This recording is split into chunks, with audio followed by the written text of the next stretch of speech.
What's going on, guys? Well, beautiful day out, so I feel like smoking a cigar and doing a review on it for you. Very excited to try these. These are the Cuban H.Upmanns. These are in Petite Corona. It's a 42 by 5-inch stick. And what makes these so special is, as a lot of cigar guys know, how the story goes, is JFK, John F. Kennedy, before he signed the embargo, he ordered a bunch of Cuban cigars. And this is the exact cigar that he ordered.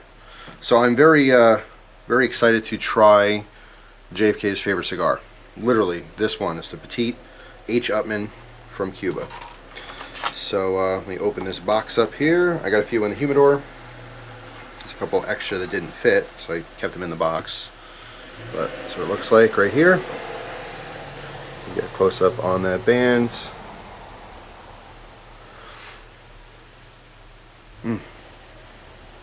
Whew, that smells good. So yeah, I mean, as the story goes, if you guys know your history, the Bay of Pigs happened. That was a huge problem and a mistake, maybe. And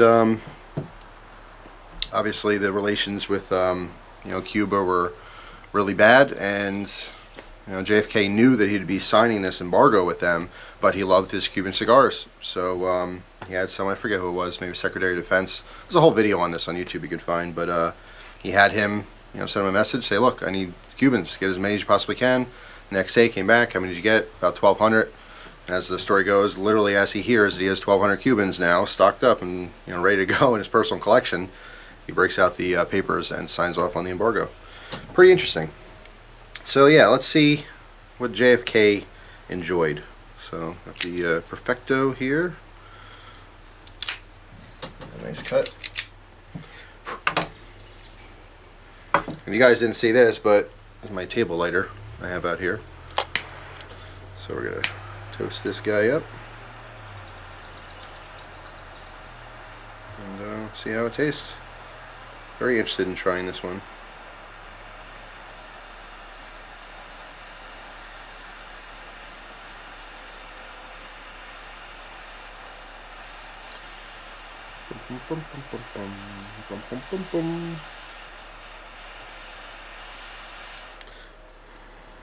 That looks good. Stay tuned. I'm going to do a video on this in the future. Ooh, that room note smells good. Okay. Petite H.Upmann.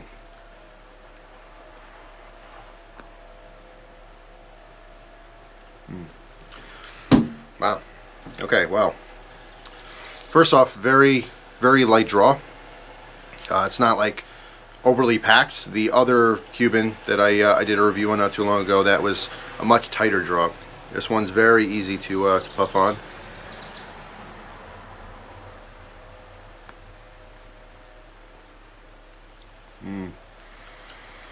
So far in the beginning here, it's really creamy, and it's a very smooth smoke, just a very light kind of peppery blast going on the lips, but it's subtle. It's not pepper bomb or anything like that. But the major flavor here is just kind of a earth wood mix. It's good. It's good. It's simple.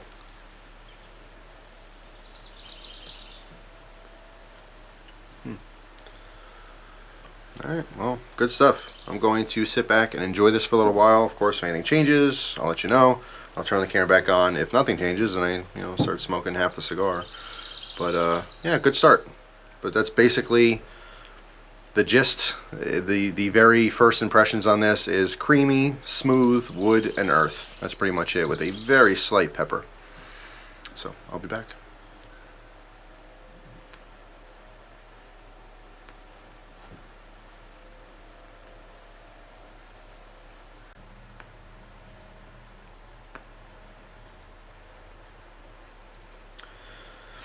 Alright guys, just wanted to stop in for a second, give you a quick update. It is 1:03 and I started at 10 of, so we're about 13 minutes in. Just want to keep track of time, see how the burn is on this. So far the burn, I mean, it's nice and sharp. Alright, construction's great, which you would expect from any Cuban really. As far as the flavors, though, still the same. Still very creamy, very smooth, and a little bit of earth, a little bit of wood. It's kind of a good combination there. As far as strength, it's just middle of the road. You know, it's not the power of the flavor is also middle of the road. It's not like hit me in the face of flavor, but it's not like a really mild light cigar either. It's kind of right in the middle. You know, so that's pretty much the update. Just want to mostly talk about the time.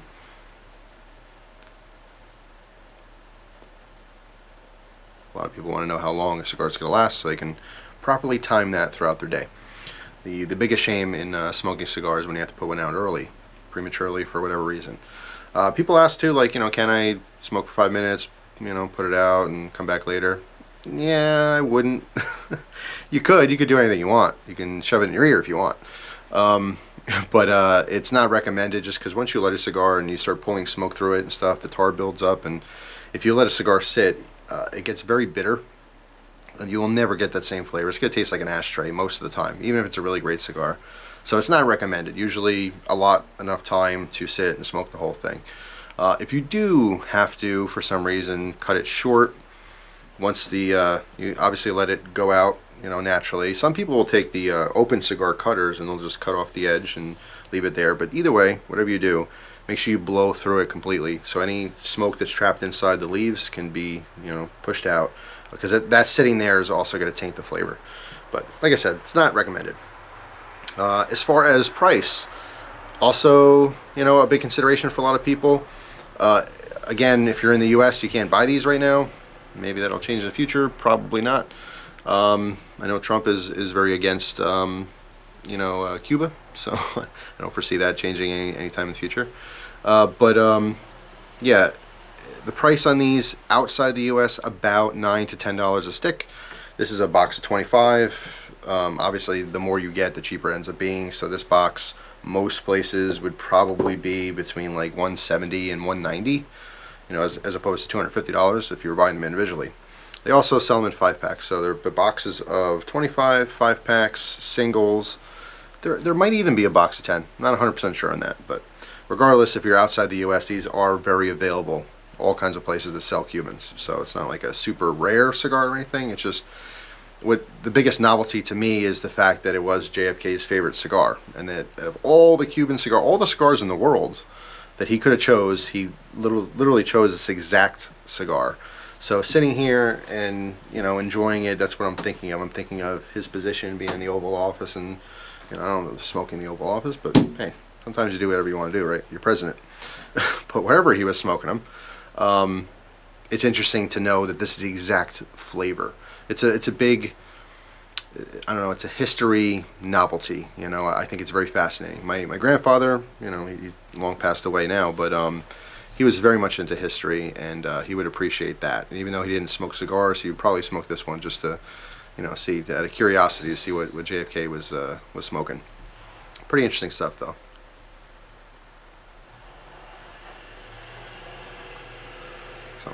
Anyway, I will continue to enjoy this off camera, and I'll get back to you if something changes. See you guys soon. Alright guys, time check. 24 minutes into smoking. Got the camera back on just in case this ash falls. Still holding on nice and strong. Interesting. That was a deer crossing the road. Little button buck. Beautiful. Hang on a sec. See if we can get a quick shot of him.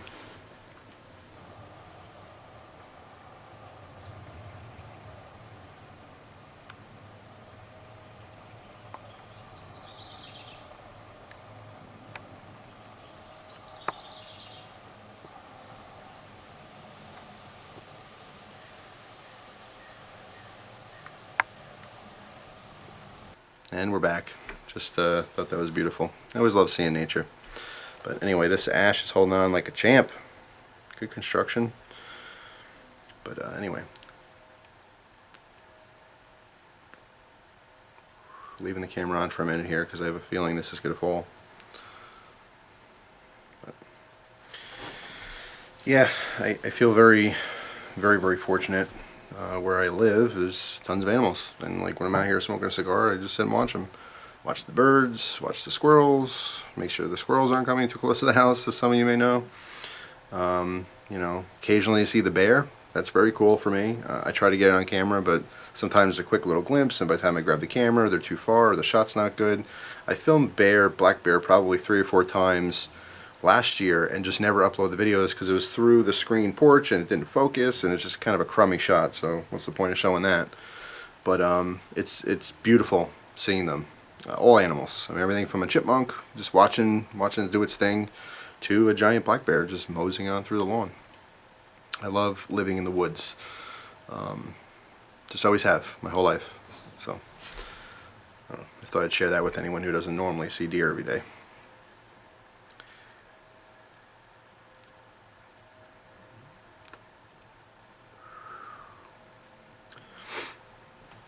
Well, I'm going to kick back and relax, pretend the camera's not on, and just enjoy this until the ash falls on my shirt, which it probably will. So I'm curious to see how long it's going to hold on before it falls. But yeah, I mean, today's perfect weather. Perfect weather for me, anyway. My preference. It's like 75, sunny. I happen to be sitting in the shade. If I want to go out in the sun, get warm, and sweat a little bit, I can, but I also have a little reprieve in the shade here. And just dead, no breeze. I like that. I don't mind a little breeze every now and again to cool off, whatever, but I don't like it windy.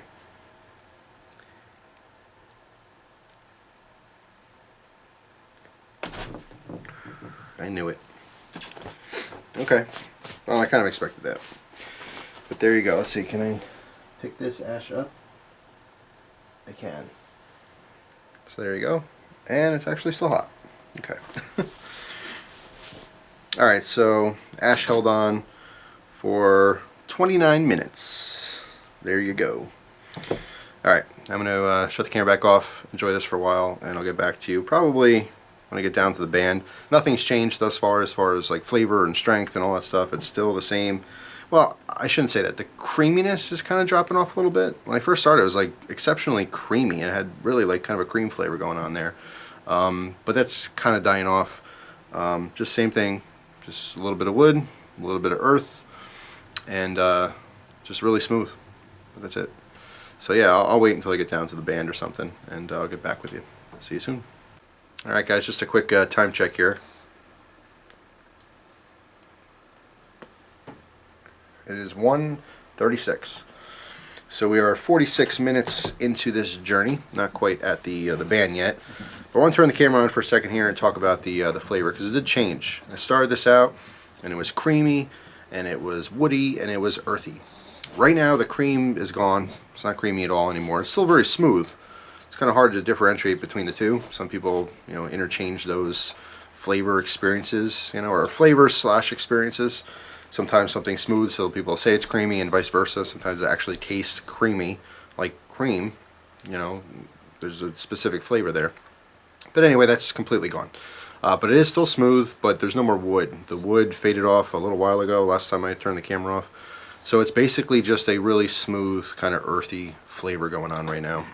The flavor itself did ramp up a little bit, as most times it does as you smoke a cigar, because it's filling out with tar and stuff as you're smoking. So a little bit of a stronger flavor, but as far as the nicotine kick, just still middle of the road. It's not kicking my butt. It's not a really light smoke either, just somewhere in between. But I am still enjoying it. I just want to take a second here, though, and just talk about Cuban cigars in general for Americans. Okay, specifically for Americans, because we've had this embargo so long, and because people who are into cigars, there's like this big allure, and there's a lot of myth about Cubans, you know, in the States, because we don't have them, you know, or at least most people don't have them. So you hear things like Cuban cigars are the strongest cigars in the world, and like, you know, some people say Cuban cigars get you high. If you never smoked a cigar ever, and you know, grab a Cuban from someone, you puff on the thing, you know, every 2 seconds, then yeah, you'll probably get a little high or lightheaded or a nicotine overdose, which is not high. It's actually quite the opposite. It's not a fun experience whatsoever. I've been there before with having a nicotine overdose, smoking too fast, or like when I tried the dip. Whew, That was too much for me. Got, the sweats, got dizzy, nauseated, horrible, horrible experience. So when you are smoking a cigar, in general, whether it's strong or not, you really kind of want to take your time and relax and just enjoy it. If you're starting to sweat or feeling uncomfortable, stop. The whole experience is supposed to be enjoyable. But anyway, getting back to what I was saying about, being American and trying Cubans, there's such an allure there. It's such a, because they're not available to us, it's extra exciting. There's a gimmick there to Cuban cigars. But thus far, my experience with Cuban cigars has really been that their construction is phenomenal. They burn great, they're packed great, they're made great. Okay, the quality of tobacco is very good. Flavors are actually, and it's hard to really say this because there's so many different Cubans, but the ones I've tried, the flavors are just pretty straightforward flavors. They're just well done. It's simple, but it's very well done, and that's why they're so known, to be good cigars. With this one, it is different in that it has that little bit of earthiness with the woodsiness, but it's a pretty straightforward cigar. I won't try these again because I have a whole box of them. By the time I get to this whole box, and I probably will give a couple of these as gifts to different people and stuff like that. But when I go through this box, I'm not going to get another box because it's not a phenomenal cigar to me. Now, when I talk about a great cigar, there's a lot going on there. For me, it's all flavor. That's why I'm out here. It's why I'm smoking a cigar. It's to get an enjoyable flavor. And I've had Dominican cigars, that had more of a flavor profile that I preferred.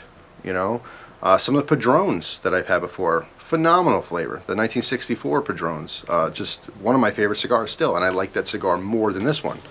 It's more expensive than this one, when this is available to me.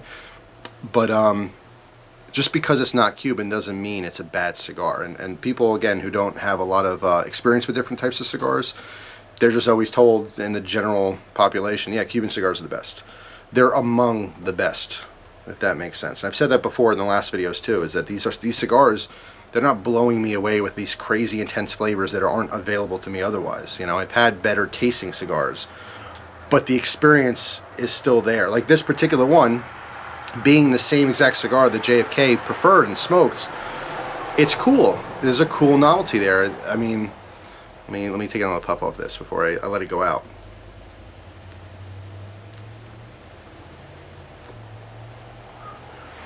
It's a really cool experience. That the best way I can maybe describe this is if you're into cars, getting into a muscle car and driving around is fun. It may not be as comfortable as hopping in your Toyota Corolla, with the air conditioning cranked and the nice, seats and stuff like that. Or maybe a Corolla is not a great example, but there's just something to it. When you get into a muscle car, you feel the power that you don't normally get.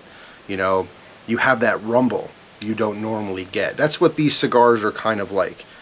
It's maybe not the most comfortable ride, but it's a very cool experience doing it. Again, as an American who doesn't have the accessibility to Cubans. Hopefully that makes sense.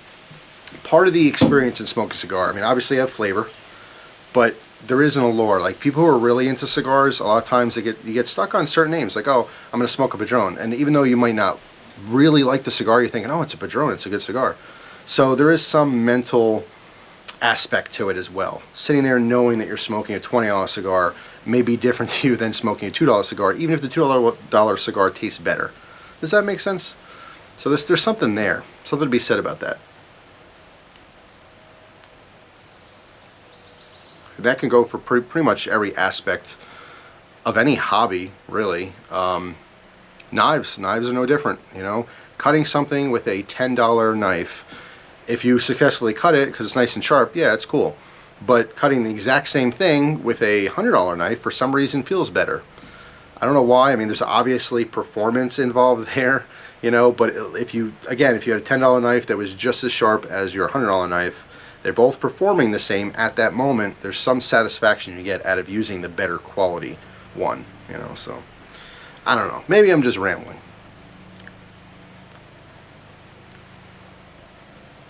I think some of you might know what I mean by that.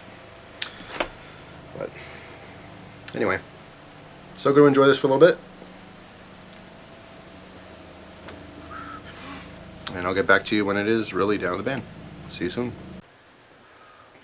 Alright guys, end of the road here. Just took the band off like not even a minute ago, but the flavors are getting completely lost with the heat of the cigar, so I'm going to call it a day right there. Let that go out. Alright guys, so quick time check before I forget. It's 1:54, so let's just call that an hour cigar. How long a cigar is going to last really depends on how much you're puffing on it. I try to puff 2-3 times a minute. You know, anything faster than that, it starts getting a little bit hot. You know, anything slower than that, you run the chance of it, you know, going out on you, which you don't want to have to keep relighting it. You want to be able to smoke it the whole time. Construction, phenomenal. The actual cigar was an extremely well-made cigar, which you can kind of expect from Cubans, right? But like I kind of touched upon before, is that the allure of it being a Cuban is what puts it through the roof and makes it exciting for me to sit here and enjoy a Cuban. Specifically, the exact Cuban cigar that JFK enjoyed, his favorite cigar. I don't know all the different cigars that JFK have tried, you know what I mean? But this is the one that he decided he likes the most, and the size. Being a solid hour smoke is actually really good. I like the Petite Corona size. I used to always be like a Robusto kind of guy. But having somewhat of a little bit of a shorter smoke is actually really nice, you know. So I do like the size. The flavors, it's just middle of the road for me, you know. It was a good, solid combination between wood and earth for the first half, right? The little bit of pepper in the beginning dropped off. The creaminess eventually dropped off halfway through, and then it just turned into like straight earth. It was good if you like those flavor profiles. Is it the best tasting cigar I've ever had in my life? No. To be honest, I mean, that's what the point of these reviews is, just give you my honest opinions. It was tasty, but it wasn't the best flavor experience I've ever had. So you don't necessarily have to get Cubans to get your favorite tasting cigar. Everyone's very specific. Everyone's an individual. What I'm going to love, someone else is going to absolutely hate. And I find that all the time with food. Like, I've tried something, and I go tell someone, oh man, this is delicious. And they're like, oh, I had that. I didn't like that. So everyone is very different as far as what you actually enjoy. But if you do like the wood and you do like the earth, this is a very good one to have. Specifically, if someone's like, hey, I'm going to Cuba, you want to bring back any cigars? Or, hey, I'm going to whatever, and they happen to have Cuban cigars, or people go on a cruise and you can go out and get the duty-free cigars and stuff like that, and the Cubans. And they ask you, hey, you want some Cuban cigars, and you don't know what to ask for? This might be one you might want to try out. Besides that, if you really have no idea and you just want to blurt out some kind of Cuban, the Monte Cristo No. 2, which I still have yet to try, that is supposed to be the best Cuban cigar. That's the most popular among celebrities. You know, if you're in that circle of Hollywood and someone breaks out cigars, it's usually those or something similar. So that's still on the bucket list as far as Cubans, but overall, I really enjoyed it. It was a very nice cigar, and for the people who have it available to them for $10 a cigar, it's definitely worth trying.